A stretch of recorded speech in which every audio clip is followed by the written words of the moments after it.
Assalamualaikum warahmatullahi wabarakatuh.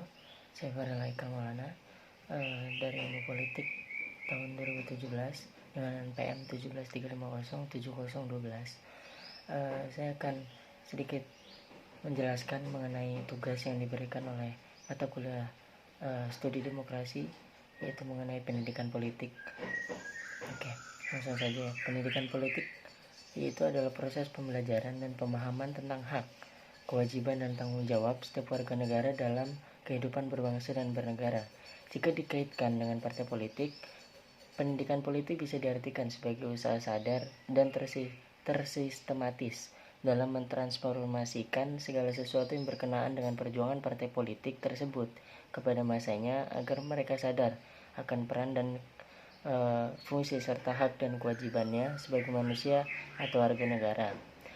Nah, pemahaman masyarakat hingga saat ini masih banyak yang beranggapan bahwa sistem politik itu bukan urusan mereka, melainkan urusan pemerintah, sehingga masyarakat masih ada yang dibodoh-bodohi atau diberikan janji-janji manis.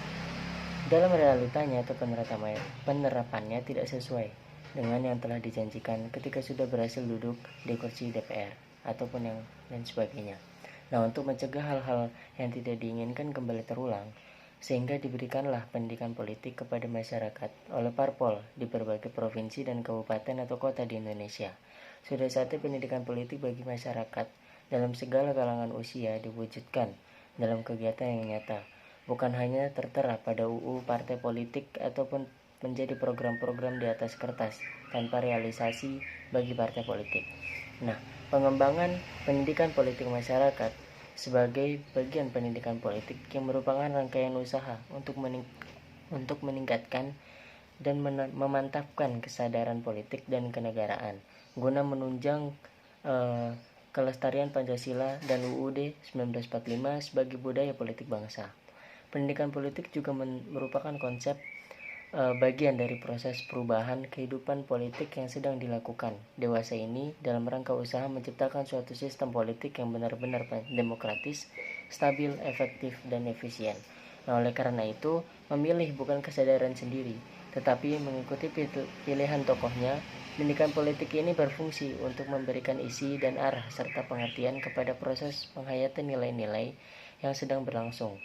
Nah, dalam filosofi pendidikan, belajar merupakan sebuah proses panjang seumur hidup. Artinya, pendidikan politik perlu dilaksanakan secara berkesinambungan agar masyarakat dapat terus meningkatkan pemahamannya terhadap dunia politik yang selalu mengalami perubahan.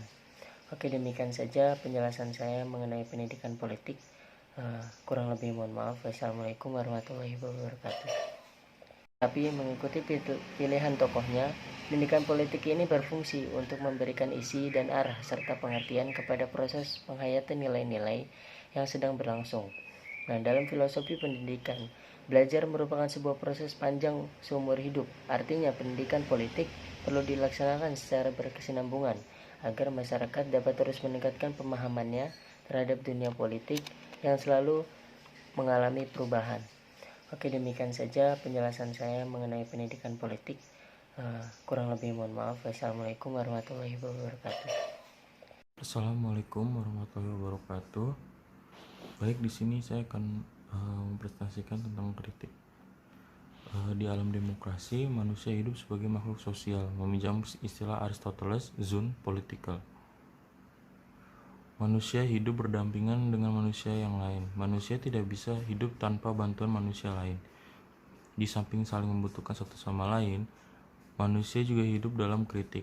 Tak ada manusia yang lepas dari kritik. Tidak peduli pada saat membaca, menulis, berjalan, bernafas, kita akan selalu bersinggungan dengan kritik. Setiap orang diberikan otoritas yang kritis untuk mengatakan saya suka atau tidak suka. Namun kritik hendaknya disampaikan dengan cara-cara beradab, bukan menghakimi pribadi seseorang, apalagi sampai menyinggung sisi-sisi kemanusiaannya. Namun ada pula orang yang kadung mengacak-ngacak, berpikir negatif, mengira bahwa kritik adalah bentuk ekspresi kebencian.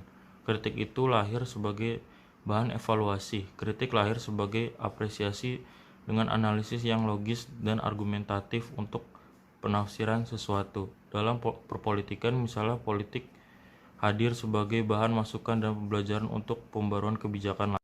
Lain cerita mengkritik karya atau kebijakan seseorang hanya karena menaruh kebencian. Kritik boleh dilayangkan kepada siapa saja. Orang boleh mengkritik kebijakan pemerintah yang tidak sesuai dengan asas kemaslahatan, baik itu kritik ke presiden, wakil presiden, menteri, gubernur, bupati, kepala sekolah, dan guru. Sebagai contoh, setiap orang boleh mengkritik presiden apabila mengingkari janji kampanyenya. Fakta yang terlihat, kita menemukan banyak orang-orang yang melempar kritik, misalnya elit politik paling getol mengkritik Presiden Jokowi hanya karena kebijakan yang tidak sejalan dengan pemikiran partai mereka. Ada begitu banyak ruang melempar kritik lewat media sosial, misalnya media sosial yang begitu mudah dan praktis. Seseorang dengan mudah dapat melakukan kritik dengan mengupdate status. Berbagai kritikan bisa dilayangkan kepada siapapun, namun harus sesuai koridor hukum yang berlaku.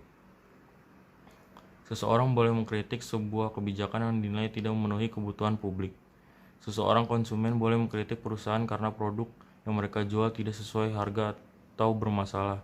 Karena itu, hampir semua perusahaan menyediakan layanan untuk menyampaikan saran dan kritik kepada konsumen. Kritik terhadap kebijakan atau kebijakan dagang atau produk sah-sah saja. Karena dalam demokrasi kita semua adalah tukang kritik. Lain cerita kalau hidup di alam tirani kekuasaan dan monarki. Suara Anda adalah ancaman bagi penguasa. Penguasa akan berusaha membungkam mulut-mulut yang dirasa membahayakan posisi atau kekuasaannya. Di dalam demokrasi semua orang memiliki hak dan kebebasan berekspresi, tetapi harus dibedakan. Kebebasan tidak serta-merta menjadikan seorang bebas menyalurkan kritik. Ada sanksi atau punishment yang dijatuhi bagi pelanggar yang menggunakan hak dan kebebasannya secara serampangan.